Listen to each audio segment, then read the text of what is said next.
Hello, എല്ലാവർക്കും നമസ്കാരം. ഞങ്ങളിന്നൊരു adventure ട്രിപ്പിന് പോവുകയാണ്. നമ്മുടെ തേക്കടി മംഗളാദേവി കണ്ണകി ക്ഷേത്രത്തിലെ ചിത്രപൗർണമി ഉത്സവമാണ്. അപ്പം ഞാനും എൻ്റെ ഭാര്യയും ഉണ്ട്. ഞങ്ങൾ രണ്ടുപേരും കൂടെ നടന്നു പോകാനായിട്ട് ഒരു തീരുമാനമെടുത്തു. എന്താവും അറിയത്തില്ല.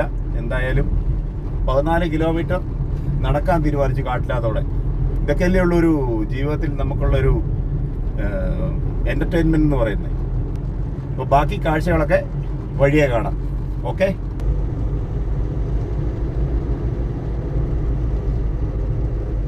ആ രണ്ട് സൈഡിൽ നോക്കിയാൽ വണ്ടി കിടക്കുന്നത്, എപ്പോട്ടം തൊട്ടാൻ നോക്കി കിടക്കുന്നത്.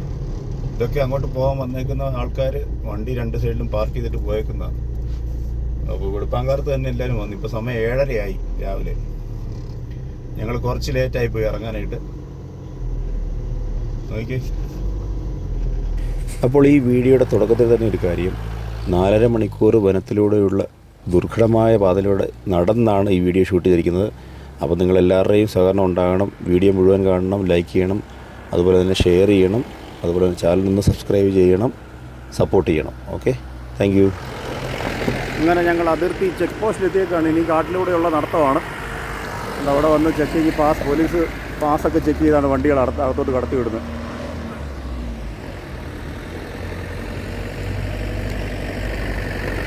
ഇവിടെ തമിഴ്നാട് പോലീസുണ്ട്. ഫുൾ സെക്യൂരിറ്റിയിലാണ് കാര്യങ്ങൾ നടക്കുന്നത്.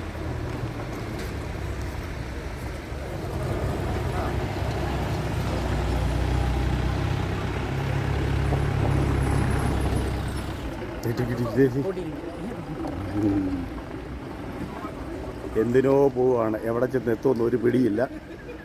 നമ്മൾ ഒരു സാധനത്തിനെ കൂടെ ഞാൻ എടുത്തിട്ടുണ്ട്. അത് കൊണ്ടുപോയി മംഗളാദേവി കൊണ്ട് ഉപേക്ഷിക്കണമെന്നാണ് തോന്നുന്നത്. എന്തായാലും ഓടിച്ചാടി വന്നതല്ലേ ആവേശത്തിന്. ഒന്ന് പോയിട്ട് വരട്ടെ, അറിയട്ടെ എന്നാന്ന്.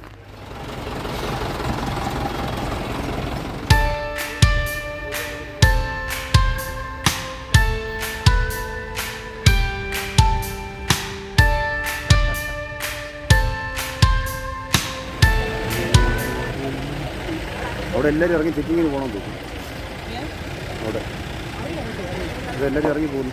പെട്ടെന്ന് ഇതാ അവിടെ എല്ലാവരും ഇറങ്ങുന്നുണ്ട് വണ്ടിയെന്ന്. ചിലപ്പോൾ ചെക്കിങ് ആയിരിക്കും. ചെക്കിങ്ങിന് വേണ്ടി പോകണം.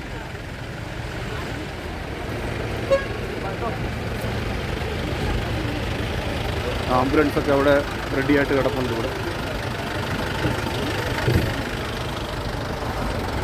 ഇവിടെ ചെക്കിങ് ആണ്. ബാഗെല്ലാം ചെക്ക് ചെയ്യണം. പ്ലാസ്റ്റിക് വസ്തുക്കൾ അങ്ങനെയുള്ള സാധനങ്ങളൊന്നും കൊണ്ടുപോകാൻ പാടില്ല. അതൊക്കെ ഉണ്ടെങ്കിൽ അവരെ മേടിച്ച് കളയും. ഇതുണ്ടോ, ഇവിടുന്ന് മേടിച്ച് കളയുന്നുണ്ട്. പ്ലാസ്റ്റിക്കൊക്കെ കൊണ്ടുപോകുന്ന മേടിച്ച് കളയുവാണല്ല. അപ്പോൾ മാക്സിമം ആരും പ്ലാസ്റ്റിക് ഒന്നും കൊണ്ടുവരാതിരിക്കുക, യൂസ് ചെയ്യാതിരിക്കുക. ഇല്ല, ഫോൺ ആ ഒന്ന് കാണിച്ചു, ഒന്ന് തുറന്ന് കാണിച്ചു. പവർ ബാങ്ക് കുഴപ്പമില്ലല്ലോ. ഓക്കെ. ആ ഇല്ല, ഒന്നും എടുത്തിട്ടില്ല. ഇതൊന്ന് കാണിച്ചു തരണം. ഒന്ന്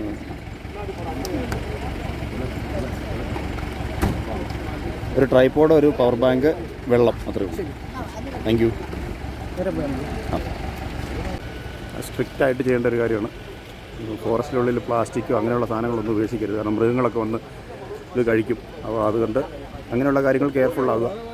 അങ്ങനെയുള്ള എല്ലാവരും മേടിച്ച് കളയുകയാണ് കേട്ടോ. നമുക്കത് ശ്രദ്ധിക്കുക. ഇത്ര കെയർഫുള്ളായിട്ടാണ് എല്ലാ 2 സ്റ്റേറ്റുകളിലെ പോലീസുകാരും അതുപോലെ വന്ന് മെഡിക്കൽ ടീം അങ്ങനെയെല്ലാം മെഷീൻ ചെക്കിങ് എല്ലാം ഉണ്ട്.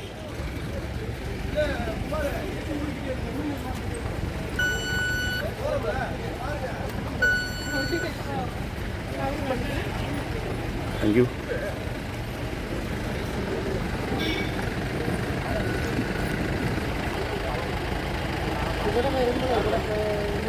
നമ്മുടെ കൊക്കരക്കണ്ടം ഭാഗമാണ്, അവിടെ ഉള്ള എൻട്രിയാണ്.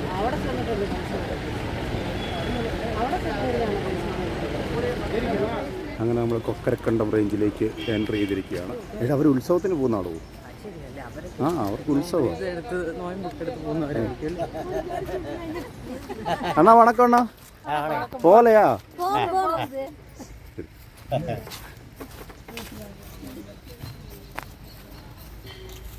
ഒയ്യോ, അതാണ്ട് ഇവിടെ എല്ലാവരും ഉണ്ട്. Police, fire force, Kerala fire and rescue, fire force, എല്ലാവരും ഉണ്ട്. ആംബുലൻസ് എല്ലാം ഉണ്ട്. ഇതാണ് നമ്മുടെ പ്രകൃതി ഭംഗി ആസ്വദിക്കണമെങ്കിൽ ഇങ്ങനെ വരണമെന്ന് പറയുന്നത്. കണ്ട ഈ നടന്ന് വരുന്നതിൻ്റെ സുഖം വേറെ എവിടെ ചെന്നാലും കിട്ടുമോ?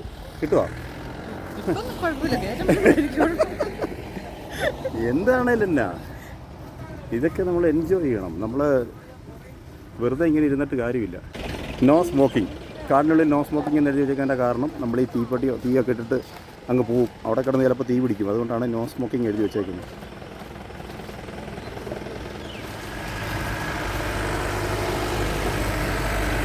ഇത് രാവിലെ പോയിട്ട് വരുന്നവരാ ഇതല്ല. രാവിലെ 6 മണി തൊട്ട് വരാം. നമുക്ക് മനോഹരമായ പ്രകൃതി ഭംഗികൾ ആസ്വദിക്കുക. അതിൻ്റെ കൂടെ തന്നെ നല്ല പൊടിയുണ്ട്, അതൊന്നും നമുക്ക് വിഷയമല്ല. അങ്ങോട്ട് നോക്ക്, കണ്ടോ എന്താ ഭംഗി. ഇച്ചിരി പൊടി കൂടെ ഉണ്ടെന്നേ ഉള്ളൂ, വേറെ വിഷയമൊന്നുമില്ല. എല്ലാവരും നല്ല മാന്യമായ ഇടപെടലാണ്. നമ്മുടെ ബാഗ് ചെക്കിങ് ആയാലും എന്തായാലും ഉള്ള കാര്യം ഉള്ളതെടുത്ത് കാണിക്കുവാണെങ്കിൽ വിഷയമൊന്നുമില്ലല്ലോ. നമ്മളിവിടെ ആരുടെ അടുത്ത് യുദ്ധത്തിനൊന്നുമല്ല പോകുന്നത്. മര്യാദയ്ക്ക് ഡീസൻ്റായിട്ട് പെരുമാറിയാൽ അവരും ഡീസൻ്റായിട്ട് പെരുമാറില്ല, അല്ലെങ്കിൽ മോന്തക്കൊറ്റിക്കിട്ട് അടി കിട്ടും. വേറെ ഒന്നുമല്ല, തമിഴ്നാട് പോലീസിൻ്റെ തന്നെ കിട്ടുള്ളൂ, പേടിക്കണ്ട.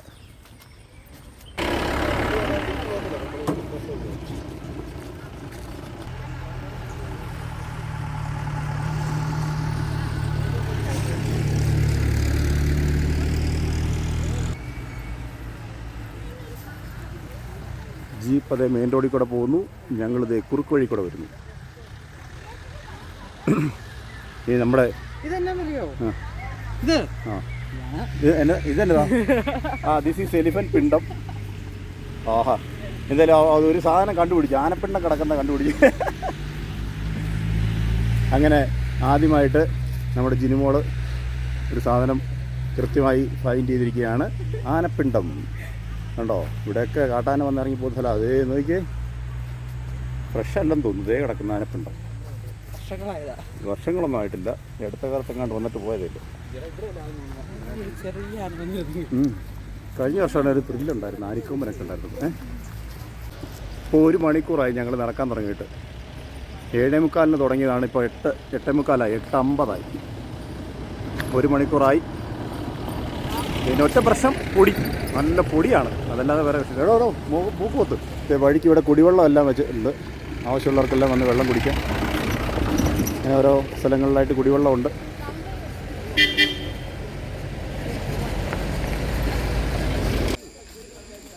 വേഗത കുറയ്ക്കുക. എടോ പതുക്കെ പോകട്ടോ, നമ്മളെ ഉദ്ദേശിച്ചല്ല കേട്ടോ. വരുന്നുണ്ടോ? പതുക്കെ പോകണ്ട. അയ്യോ, ഇതിലെ വണ്ടിയിലൊക്കെ പോകുന്നവർ പെട്ടെന്ന് പണി കിട്ടുന്ന വെച്ചാൽ ഈ നിന്നൊക്കെ പോകുന്നുണ്ട് ഇടയ്ക്ക് പുറയിലൊക്കെ. പേഴ്സ്, ഇപ്പോൾ ഒരു ചേട്ടൻ്റെ പേഴ്സ് പറന്ന് പോകുന്നുണ്ട്. നമ്മളത് എടുത്ത് ഇവിടെ കൊടുത്ത്, ഈ വണ്ടിയിൽ ഈ ഗട്ടറിലൊക്കെ ചാടുമ്പോഴത്തേക്കും ഇതൊക്കെ ചാടിപ്പോവും പോക്കറ്റിൽ നിന്ന്. അതൊക്കെ ശ്രദ്ധിക്കുക എന്നുള്ളതാണ്. വാ മോളെ, ഇറങ്ങ്, വീഴരുത്.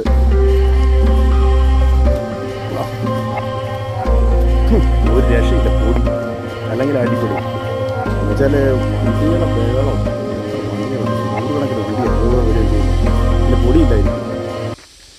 എന്നാലും ഇപ്പം മഴയും കൂടെ ഇല്ലല്ലോ. മഴയില്ലാത്തതുകൊണ്ട് ഇവിടെയൊക്കെ നല്ല ചെറിയ അരുവികൾ പോലെ, ചെറിയ വെള്ളച്ചാട്ടം പോലെയൊക്കെ ഉള്ളതായിരുന്നു. പക്ഷെ ഇതെല്ലാം നോക്കി, ഇവിടെയൊക്കെ വെള്ളമൊന്നും ഇല്ലാത്തതുകൊണ്ട് അത് മൊത്തം ഇങ്ങനെ കിടക്കുകയാണ്.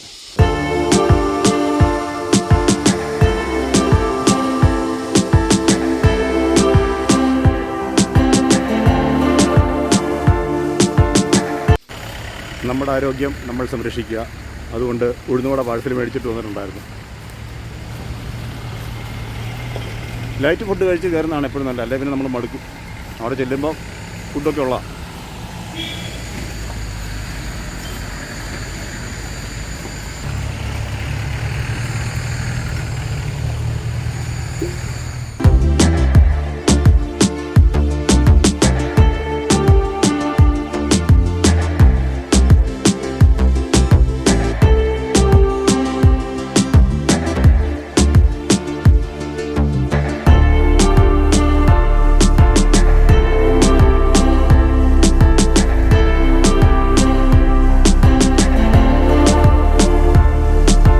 അങ്ങനെ ഇനി കിലോമീറ്റർ. മംഗളാദേവിയിലേക്ക് 6 കിലോമീറ്റർ.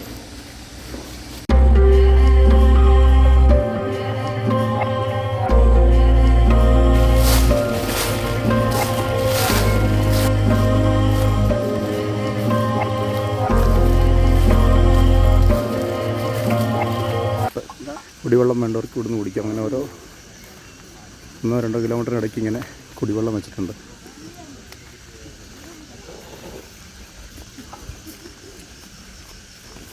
ഇവരിത്രയും സ്ട്രിക്റ്റായിട്ട് ഇങ്ങനത്തെ കാര്യങ്ങളൊക്കെ, അതായത് അവിടെ കണ്ടോ മാലിന്യങ്ങൾ വലിച്ചെറിയരുത് എഴുതി വെച്ചിട്ടുണ്ട്. അപ്പം ഇത്രയും സ്ട്രിക്റ്റായിട്ട് ചെക്ക് ചെയ്ത് പ്ലാസ്റ്റിക്കോ അങ്ങനത്തെ സാധനങ്ങളൊന്നും ഇല്ലാതെ കൊണ്ടുപോകുന്നതുകൊണ്ടാണ് ഇത് ഇത്രയും വൃത്തിയായിട്ട് ഇവിടെ കിടക്കുന്നത്. എല്ലാവർക്കും ഇത് ഫോളോ ചെയ്യാം. ഇത്ര നമ്മൾ കണ്ടോ സ്ട്രിക്റ്റായിട്ട് നമ്മുടെ ഗവൺമെൻറ് ജീവനക്കാരല്ലെങ്കിൽ ഫോറസ്റ്റ് ഡിപ്പാർട്ട്മെൻറ്റ് അല്ലെങ്കിൽ പോലീസ് അങ്ങനെയുള്ളവരെല്ലാവരും അവരവരുടെ കാര്യത്തിൽ സ്ട്രിക്റ്റ് ആവുകയാണെങ്കിൽ ഇങ്ങനെ എല്ലാ കാര്യവും നല്ല വൃത്തിയാവും. കണ്ടോ അവിടെ ഒരു ഇത് വെച്ചിട്ടുണ്ട്, ഡു നോട്ട് പ്ലേ മ്യൂസിക്. ഈ ഒച്ചയിൽ മ്യൂസിക് എന്ന് വെച്ചാൽ മൃഗങ്ങൾക്കൊക്കെ ഒരു ഡിസ്റ്റർബൻസ് ആകും. അതുകൊണ്ടാണ് ഇതൊന്നും ചെയ്യരുതെന്ന് പറയുന്നത്, ഹോൺ അടിക്കരുത്.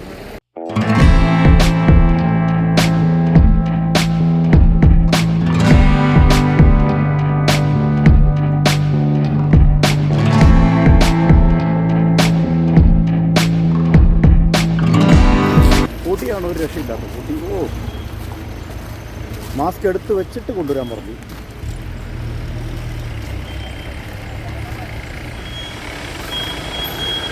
ഭയങ്കര എക്സ്പീരിയൻസ് ആണ്. Off road trip, adventure trip, എന്ത് വേണേലും നമുക്ക് പറയാം ഇതിന്. നമ്മുടെ മലയാളികൾക്ക് അങ്ങനെയുള്ള എല്ലാവർക്കും ഇങ്ങനെ ഒരു ട്രിപ്പാണ്. തമിഴ്നാട്ടിൽ നിന്നുള്ളവർക്ക് അത് ഉത്സവമാണ് അവിടെ. അതാണ് ഇത്രയും തിരക്കുള്ളത്.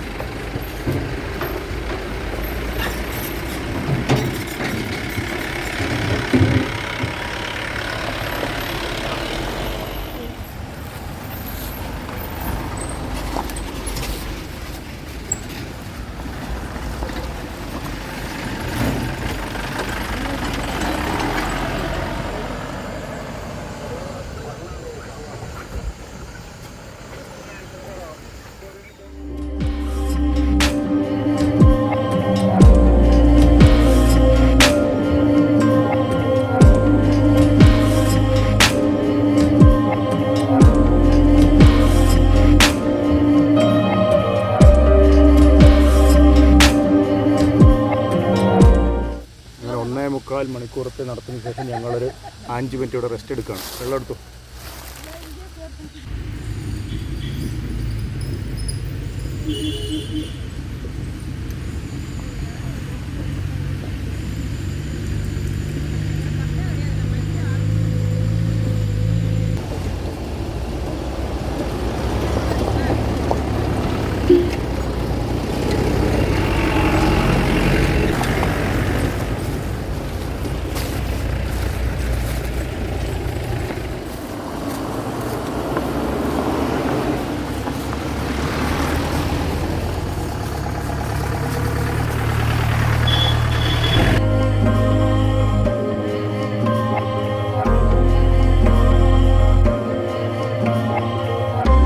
എല്ലാവരും താഴേക്കട പോകുന്നു, ഞാൻ അതിൻ്റെ മേളിൽ കൂടെ കയറുമെന്നും പറഞ്ഞ് ഇതേ ഒരു സാധനം പോകുന്നുണ്ട്. ഇതിൽ കയറുവാടോ, കയറുവോ, വീഴരുത്.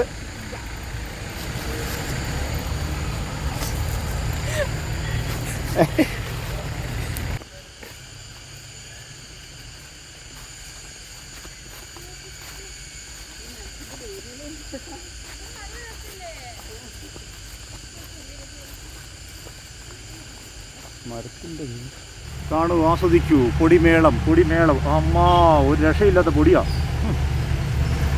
അയ്യോ, തള്ളു തള്ളു തള്ളു തള്ളു കന്നാസ് വണ്ടി തള്ളു തള്ളു. എൻ്റെ ഒരു അവസ്ഥയാന്ന് നോക്കി. വീട്ടിൽ ഇരുന്നോളാൻ പറഞ്ഞാൽ ഞാൻ തള്ളിക്കേറ്റേണ്ട അവസ്ഥയാണ്.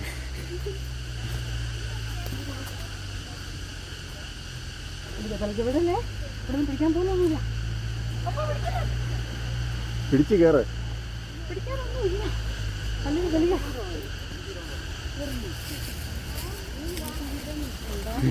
പോ പോ പോ. പോട്ടെ പോട്ടെ പോട്ടെ.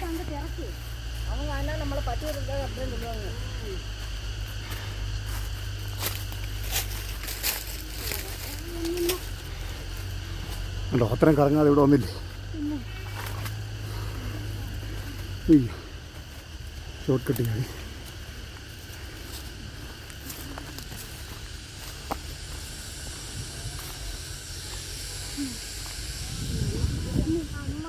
വാ വാ, ഞാൻ വീഡിയോ കാണിക്കും തന്നെ. അല്ലേ ഇതായിട്ട് കൊണ്ടുപോകുന്ന വാ, ഇല്ലെന്ന് ഉണ്ടാക്കണ്ട. ഇവിടെ വന്നിട്ട് അപ്പൂപ്പം പോ.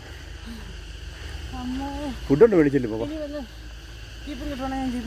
വേണ്ട വേണ്ട, പതുക്കെ ആ കയറ്റം കയറി ഉണ്ട്, ഒന്ന് റെസ്റ്റ് എടുക്ക്.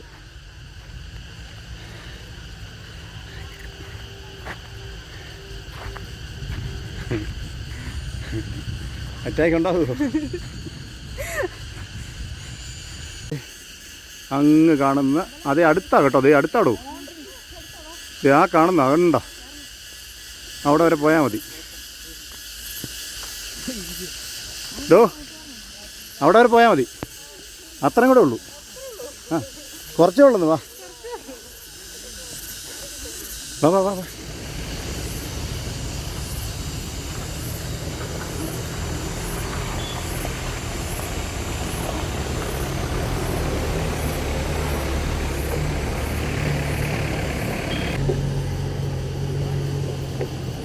വന്യമൃഗങ്ങളെ സൂക്ഷിക്കുക. ആരെ ഉദ്ദേശിച്ചാണ് എഴുതി വെച്ചിരിക്കുന്നത്? തന്നെയാണോ? വാ വാ വാ വാ. മംഗളാദേവിക്ക് നടന്നു വരുന്നവർ ശ്രദ്ധിക്ക്, ഒരു കാരണവശാലും മാസ്ക് ഇല്ലാതെ വരരുത്. ഞാൻ മാസ്ക് എടുത്തു വെച്ചിട്ട് മറന്നുപോയി എടുത്തുകൊണ്ട് വരാൻ വണ്ടിക്കകത്തുനിന്ന്. അതുകൊണ്ട് വല്ല പണിയാണ് കിട്ടുന്നത്. ഇത് കൊണ്ടോണം. ആ ഒരു കാര്യം മാത്രം ശ്രദ്ധിക്കുക. വണ്ടി പോകുന്ന പൊടി അതിൽ ഭാഗത്തിലൊരു ടവലുണ്ടായിരുന്നു കയ്യിൽ. ഉണ്ടോ പൊടി ഉണ്ടോ? ഈ ഒരു കാര്യം മാത്രമേ ഉള്ളൂ, അല്ലെങ്കിൽ അടിപൊളിയാണ്. മാസ്ക് എടുത്തു വെച്ചിരുന്നതാണ്. വേറൊരു സാധനം ഇരിക്കുന്നുണ്ട് മാസ്ക് ഇല്ലാതെ. മടുത്ത് പോ. എൻ്റെ എമർജൻസി ആംബുലൻസ് വരുന്നുണ്ട് ഫോറസ്റ്റിൻ്റെ.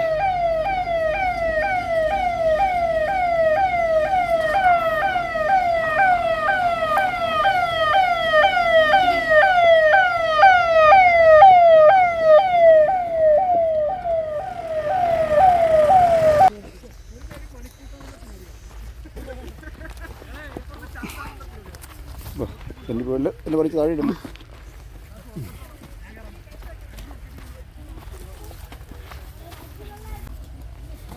കാട്ടിനുള്ളിലെ സാഹസികത തീർക്കും.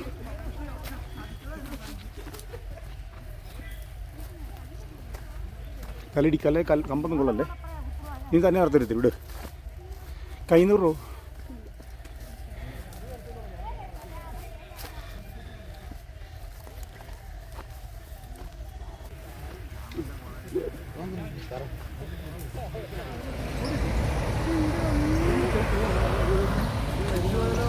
ഉണ്ടോ വണ്ടി ഇറക്കി വരുന്നുണ്ടോ?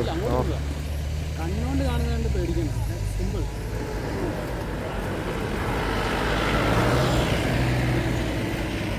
മൂക്ക് മൊത്തറോ ഇവിടെ പൊടി അടിച്ച് കയറ്റാതെ മൊത്തം.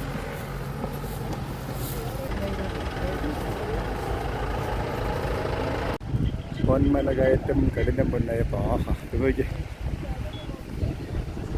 പത ഇളകിയിരിക്കുകയല്ലേ. Hello hello. ഇനിയും കിടക്കുന്നു കുറച്ചുകൂടി.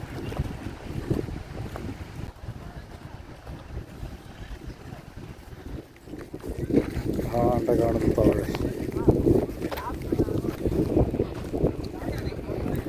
ആഹാ കരിഞ്ഞ് കിടക്കുവാണെങ്കിൽ നല്ല കാറ്റടിക്കുന്നു. കാറ്റടിക്കുന്നു നല്ല സുഖം. ആഹാ ഇതാണ് തമിഴ്നാട് കണ്ടോ. എന്താ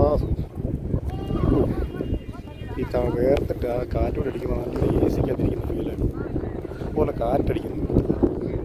ആഹാ കയറി വന്ന് മരത്തെങ്കിലും ഇവിടെ നിൽക്കുമ്പോൾ ഒരു ഭയങ്കര ഫീലാണ്.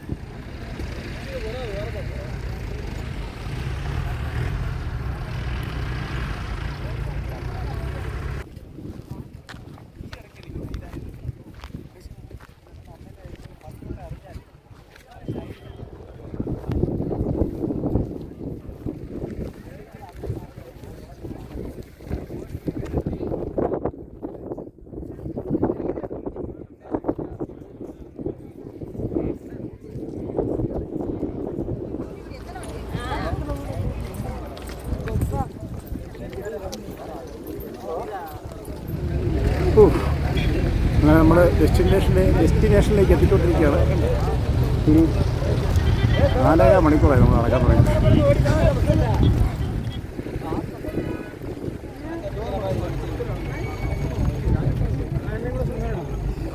എന്നാ സാറേ സിനിമ എടുത്ത് ഉറപ്പല്ല, നിങ്ങളില്ലാതെ സിനിമ ഉണ്ടോ എന്ന് ഞാൻ പറഞ്ഞല്ലേ, നിങ്ങൾക്ക് തിരക്കുള്ള.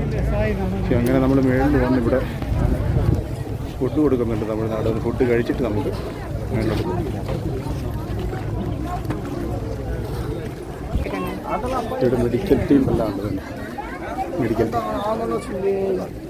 തമിഴ്നാടിൻ്റെ.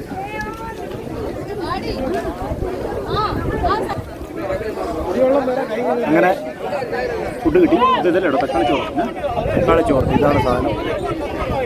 ഇപ്പോൾ എന്ത് കിട്ടിയാലും നമുക്ക് അമൃതമാണ്. ഏകദേശം 4.5 മണിക്കൂർ നടന്നിട്ടൊക്കെ ഇവിടെ എത്തി. നല്ല അച്ചാറൊക്കെ അടിച്ചു മാറ്റാണ്. പിന്നെ കഴിച്ചിട്ട് ബാക്കിയാണ്. ഭക്തകോടികൾ அனைவரும் உணவினை விரயம் செய்யாமல் அளவோடு வாங்கி நன்றாக சாப்பிடும். மற்றும் நமது பக்த கோடிகள் அனைவரும் மலையேறி வந்து கொண்டிருக்கின்ற காரணத்தினால் அனைவருக்கும் அன்னதானம் வழங்க வேண்டும் என்ற ஒரு காரணத்தினால் അപ്പോൾ അറിയാത്തവർക്കായി ഈ കണ്ണകിയെക്കുറിച്ചും കണ്ണകി ക്ഷേത്രത്തെക്കുറിച്ചും ഒരു ചെറിയ വിവരണം തരാം. കാവേരി പട്ടണത്തിലെ ധനിക വ്യാപാരിയുടെ മകനായ ഗോപാലൻ അതിസുന്ദരിയായ കണ്ണകി എന്ന യുവതിയെ വിവാഹം ചെയ്തു. കാവേരി പൂമ്പട്ടണം എന്ന നഗരത്തിൽ ഇരുവരും സുഖമായി ജീവിക്കുകയെ ഗോപാലൻ മാധവി എന്ന നർത്തകിയെ കണ്ടുമുട്ടുകയും അവരിൽ പ്രണയാസക്തനാവുകയും ചെയ്തു. കണ്ണകിയെ മറന്ന ഗോപാലൻ തൻ്റെ സ്വത്ത് മുഴുവൻ മാധവിക്ക് വേണ്ടി ചിലവാക്കി. ഒടുവിൽ പണമെല്ലാം നഷ്ടപ്പെട്ടപ്പോൾ ഗോപാലൻ തൻ്റെ തെറ്റു മനസ്സിലാക്കി കണ്ണകിയുടെ അടുത്തേക്ക് തിരിച്ചുപോയി. അവരുടെ ആകെയുള്ള സമ്പാദ്യം കണ്ണകിയുടെ രത്നങ്ങൾ നിറച്ച ചിലമ്പുകൾ മാത്രമായിരുന്നു. കണ്ണകി സ്വമാനസാലെ തൻ്റെ ചിലമ്പുകൾ കോവലന് നൽകി. ഈ ചിലമ്പുകൾ വിറ്റ് വ്യാപാരം നടത്തുവാൻ കോവലനും കണ്ണകിയും മധുരയ്ക്ക് പോയി. പാണ്ഡ്യരാജാവായ നെടുഞ്ചെഴിയനായിരുന്നു ആ കാലത്ത് മധുര ഭരിച്ചിരുന്നത്.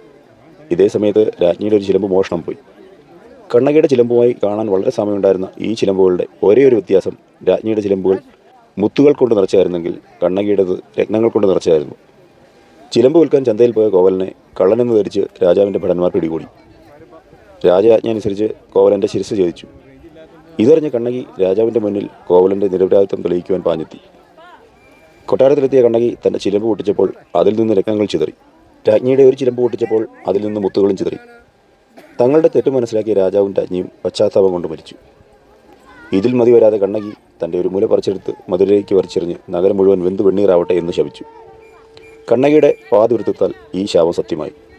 തീയിൽ വെന്ത മധുരയിൽ കനത്ത ആൾനാശവും ധനനഷ്ടവും ഉണ്ടായി.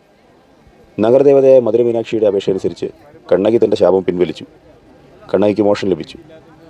ഈ കഥ ഇളങ്കോ അടികൾ ചിലപ്പതികാരം എന്ന ഒരു മഹാകാവ്യമായി എഴുതി. അങ്ങനെ മധുരയിൽ നിന്ന് മംഗളാദേവിയിലേക്ക് കുടിയേറിയ കണ്ണകി അവിടെ നിന്ന് കൊടുങ്ങല്ലൂരിലേക്ക് പോയതായാണ് ഐതിഹ്യം. അങ്ങനെ നമ്മൾ ഫൈനലി മംഗളാദേവി ക്ഷേത്രത്തിലെത്തി. ഇതാണ് ക്ഷേത്രത്തിൻ്റെ അവസ്ഥ. മൊത്തം ഇടിഞ്ഞു പൊളിഞ്ഞ് വർഷങ്ങളായിട്ട് പൊളിഞ്ഞു കിടക്കുന്നതാണ്. ഇതാണ് കണ്ണകി ക്ഷേത്രം, മംഗളാദേവി കണ്ണകി ക്ഷേത്രം. ഈ നിൽക്കുന്നവരെല്ലാം അമ്പലത്തിൽ പോകാൻ വേണ്ടി നിൽക്കുന്നവരാണ്. നമ്മൾ അങ്ങോട്ട് പോയാൽ ഡിസ്റ്റർബ് ചെയ്യുന്നില്ല. അത്ര തിരക്കാണ്. അതിൻ്റെ ഇടയ്ക്ക് നമ്മൾ പോയി എടുക്കാൻ വലിയ ബുദ്ധിമുട്ടാണ്.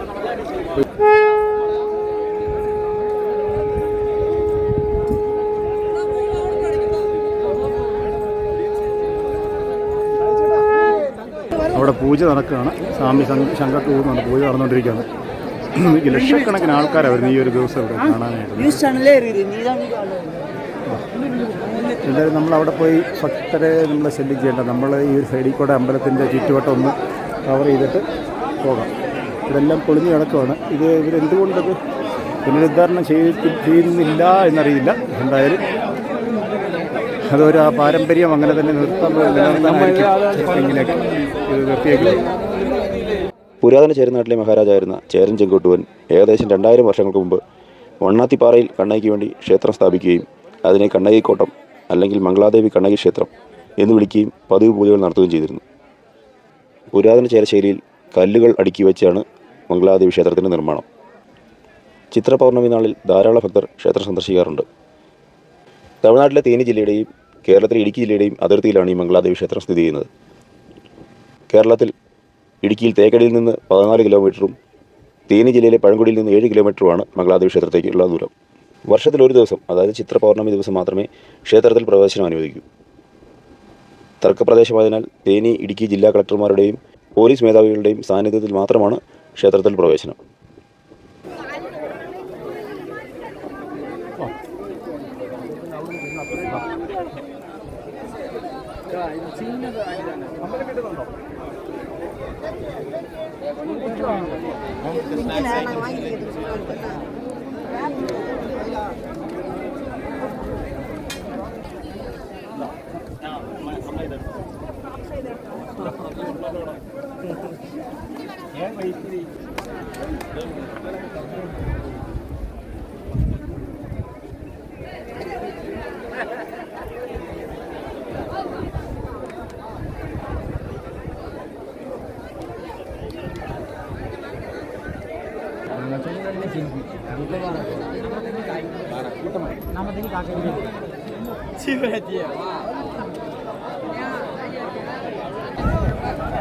ഇതേ നമ്മുടെ സുഹൃത്താണ് ഉണ്ണി, നമ്മുടെ കുമ്പളിക്കാരുണ്ണി. ഇവിടെ നമ്മുടെ കുമ്പളി അമ്പലത്തിലെ പ്രസാദവും ഒക്കെ ഉണ്ട് ഇവിടെ. ഇവിടെ വന്ന് ഇപ്പോഴാണ് കാണുന്നത് കേട്ടോ, ഞാൻ കണ്ടില്ല.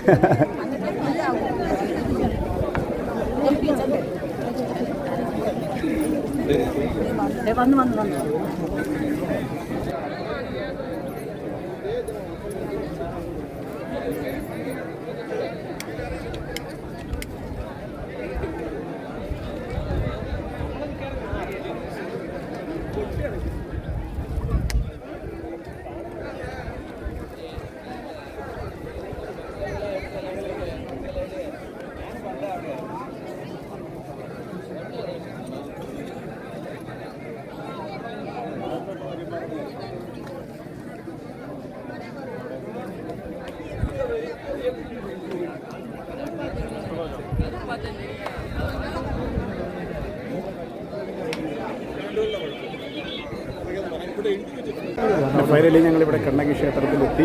ഇവിടെ വന്നിട്ട് നമ്മൾ സെൽഫി എടുത്തില്ലെങ്കിൽ അങ്ങനെ ശരിയാണ്. ഇങ്ങനെ കഷ്ടപ്പെട്ട് ബുദ്ധിമുട്ടി പാടുപെട്ട് മല കയറി ഞങ്ങൾ ഇവിടെ എത്തി.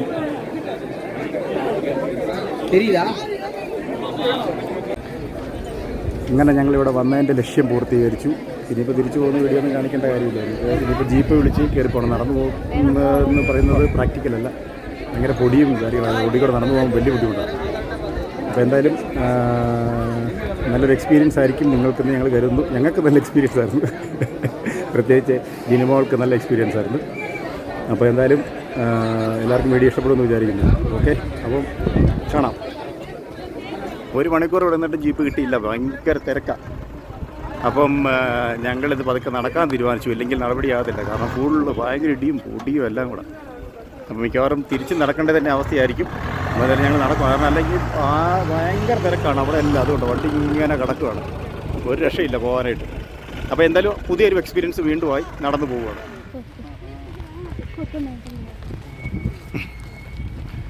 മലയിറക്കം, ആപ്പിളകി, അടപ്പ് തെറിച്ച് അടപ്പ്.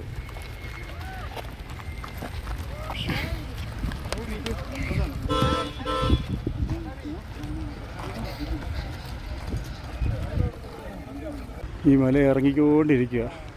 ഈ മലയുടെ കഴിഞ്ഞാൽ പിന്നെ മലയൊന്നുമില്ല, റോഡ് മാത്രമേ ഉള്ളൂ. അയ്യോ, അതെ അല്ല. ഏതായാലും ഞങ്ങൾക്കൊരു ജീപ്പ് കിട്ടി വഴിക്കുന്നത്.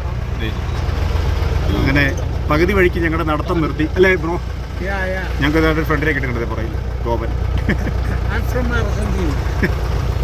എല്ലാവരും റിലേ പോയിരിക്കുകയാണ്. അപ്പോൾ എന്തായാലും ഒരു കൺക്ലൂഷനായി ഞങ്ങളുടെ വ്ളോഗിൽ. അല്ലെങ്കിൽ ഇതിപ്പോൾ ഇതെല്ലാം പിന്നെ 5 മണിയായ കൺക്ലൂഷൻ. ഇപ്പോൾ 3:15 ഇത് ഞങ്ങളുടെ ഊപ്പാടല കയറുന്നത്. ഓക്കെ, ഈ മംഗലാദേവിയിലേക്ക് വരുന്ന ഒരു കുറച്ച് കാര്യങ്ങൾ ശ്രദ്ധിക്കേണ്ടതുണ്ട്. അതിലൊന്നാണ് മെയിനായിട്ടും മാസ്ക് കരുതുക എന്നുള്ളത്. കാരണം അതുപോലെ പൊടിയാണ്. വണ്ടികളിങ്ങനെ 100 കണക്കിന് വണ്ടികളാണ് അതിൽ പൊയ്ക്കൊണ്ടിരിക്കുന്നത്, പോവുകയും വരികയും ചെയ്യുന്നത്. അപ്പം അത് ഭയങ്കര ബുദ്ധിമുട്ടാണ്. പൊടി എന്ന് പറഞ്ഞു കഴിഞ്ഞാൽ ഒരു രക്ഷയില്ല, നമുക്ക് സഹിക്കാൻ പറ്റാത്ത രീതിയിലുള്ള പൊടിയാണ്. അപ്പോൾ അതുപോലെ കൊച്ചു കുഞ്ഞുങ്ങളെയും കൊണ്ട് വരാതിരിക്കുക. കൊച്ചു കുഞ്ഞുങ്ങളെ കൊണ്ട് ഞങ്ങളിപ്പം കണ്ടായിരുന്നു, 1 വയസ്സ് പ്രായം മാത്രമുള്ള ഒരു കുഞ്ഞിനെയും കൊണ്ട് ഒരാൾ നടന്നു പോകുന്നു. അതൊക്കെ ഭയങ്കര റിസ്ക്കാണ്. കുഞ്ഞിന് ഇത്രയും പൊടി അടിച്ച് ആ കുഞ്ഞിനെയും കൊണ്ട് പോകുന്നതൊക്കെ ഭയങ്കര റിസ്ക്കാണ്. അതുപോലെ പ്രായമായവരെയും അങ്ങനെ തന്നെ ശ്രദ്ധിക്കുക. ആസ്മ രോഗികൾ അങ്ങനെയൊക്കെ ഉള്ളവരൊക്കെ വരാതിരിക്കാൻ ശ്രമിക്കുക. കാരണം വെച്ചാൽ അതൊക്കെ ഭയങ്കര അവർക്ക് ബുദ്ധിമുട്ടുണ്ടാകും. അതുപോലെ നടന്നു പോകുന്നവർ കുറച്ച് കാര്യം ശ്രദ്ധിക്കുക. അവർ കുറച്ച് എന്തെങ്കിലും ഭക്ഷണമൊക്കെ കയ്യിൽ കരുതുക. പഴമായിട്ടോ അല്ലെ ഓറഞ്ചായിട്ടോ അങ്ങനെ എന്തെങ്കിലുമൊക്കെ ഭക്ഷണം കൈ കരുതുക. പേപ്പറിൽ പൊതിഞ്ഞ് കൊണ്ടുപോകുന്നതിന് കുഴപ്പമില്ല, അത് ബാഗിലാക്കി കൊണ്ടുപോകാം. അതുപോലെ തന്നെ വീട്ടിൽ നിന്ന് വെള്ളം കൊണ്ടുവരികയാണെങ്കിൽ നിങ്ങൾ വീട്ടിലുള്ള വാട്ടർ ബോട്ടിലോ ഫ്ലാസ്കിലോ അങ്ങനെ കൊണ്ടുവരുന്നതിന് കുഴപ്പമില്ല. ജീപ്പിൽ പോകുന്നവരാണെങ്കിൽ ഒരാൾക്ക് 150 രൂപയാണ് വൺ വേ ഫെയർ, തിരിച്ച് വരാനും 150 രൂപ, അപ്പോൾ അങ്ങനെ 300 രൂപയാണ്. അതുപോലെ ടാക്സി വിളിച്ച് പോകുകയാണെങ്കിൽ വൺ വേ 2000 രൂപയാണ്, തിരിച്ച് വരുന്നതിന് 2000 രൂപ. പിന്നെ വെയിറ്റിംഗ് ചാർജ് 1 മണിക്കൂറുണ്ട്. അപ്പോൾ 1 മണിക്കൂർ വെയിറ്റിംഗ് ചാർജ് എന്ന് പറഞ്ഞാൽ 500 രൂപ. അത് 4500 രൂപയാകും നിങ്ങൾ ടാക്സി വിളിച്ച് പോയിട്ട് വരാനാണെങ്കിൽ. അപ്പോൾ അതിൽ നല്ലത് നിങ്ങൾക്ക് അല്ലാതെ തന്നെ യാത്ര ചെയ്യുന്നതായിരിക്കും നല്ലത്. പക്ഷേ കുറച്ച് സമയമെടുത്ത് നമ്മൾ കണ്ടെത്തി അവിടെ നിന്ന് വെയിറ്റ് ചെയ്തിട്ട് വേണം ഇതൊക്കെ വണ്ടി പിടിച്ച് വരാനായിട്ട്. കാരണം വെച്ചാൽ അതുപോലെ തിക്കും തിരക്കുമാണ് ആ സമയത്ത്. അങ്ങനെ ആ ഒരു കാര്യത്തിൽ മാത്രം അവരുടെ അവിടുത്തെ അറേഞ്ച്മെൻറ്റ്സ് എനിക്ക് ഒട്ടും ഇഷ്ടപ്പെട്ടില്ല. കാരണം വെച്ചാൽ ആൾക്കാരെ വേണ്ട രീതിയിൽ മാനേജ് ചെയ്യാൻ പറ്റുന്നില്ല അവിടെയുള്ള പോലീസുകാർക്കൊന്നും. അത് കൃത്യമായിട്ടൊന്ന് അറേഞ്ച് ചെയ്യുമായിരുന്നെങ്കിൽ വളരെ നന്നായിരുന്നു. കാരണം അത് നമുക്കൊരു ഭയങ്കര ബുദ്ധിമുട്ടുണ്ടാക്കി. അങ്ങനെ ഒരു മത്സരം കണ്ടം പൂട്ടൽ കഴിഞ്ഞ പോലെ ഉണ്ട്. ഇതുണ്ടോ? അങ്ങനെ നമ്മളിവിടെ എത്തിയിരിക്കുകയാണ് ഗൈസ്. അങ്ങനെ ഒരു മലകയറ്റം കഴിഞ്ഞൊരു 1.5 എക്സ്പീരിയൻസ്. അമ്മ ഊപ്പാടിളകിപ്പോൾ എല്ലാവരും. അതിൻ്റെ ഇടയ്ക്ക് പൊടിയാണെങ്കിൽ നേരെ പോയി വാഷിംഗ് മെഷീനിലോട്ട് കടന്നാൽ മതി. ഇനി ഇതിന് ബാക്കി വിശേഷങ്ങൾ ഓൺ ദ വേ പറയാം. അങ്ങനെ ഒരു മൽപ്പിടുത്തത്തിന് ശേഷം നമ്മൾ ഇവിടെ എത്തിയിരിക്കുകയാണ്. ഈ ഒരു എക്സ്പീരിയൻസ് നമ്മുടെ എറണാകുളംകാരനായ നമ്മുടെ ബ്രോയോട് ചോദിക്കാം. എങ്ങനെ ഉണ്ടായിരുന്നു? സൂപ്പറായിരുന്നു. ഇതിന് വാക്കുകളില്ല. കാരണം ഞങ്ങൾ നടന്ന് വൈബ് പിടിച്ചു വന്നപ്പോഴാണ് പക്ഷേ വണ്ടി വന്നത്. അതെ, എൻ്റെ പേരിൽ ആ വൈബ് നഷ്ടപ്പെട്ടു. അതെ, അങ്ങോട്ട് വണ്ടിക്കല്ലേ പോയത്? അതെ, തീർച്ചയായിട്ടും. ഇങ്ങോട്ട് നടന്ന് വരാം എന്നുള്ളൊരു പ്ലാനിലായിരുന്നു. എനിക്ക് എക്സ്പീരിയൻസ് ചെയ്യാൻ പറ്റി. ബ്രോനെ കണ്ടുമുട്ടിയത് അതുകൊണ്ട് എനിക്ക് 2 എക്സ്പീരിയൻസ് ചെയ്യാൻ പറ്റി. കുറച്ച് ദൂരം ട്രെക്ക് ചെയ്യാനും പറ്റി, അതുപോലെ തന്നെ വണ്ടി എക്സ്പീരിയൻസ് ചെയ്യാനും പറ്റി. അതായത് അടിപൊളിയായിരുന്നു. അപ്പോൾ നമുക്ക് അങ്ങനെ ഒരു പുതിയൊരു ഫ്രണ്ടിനെ കിട്ടി.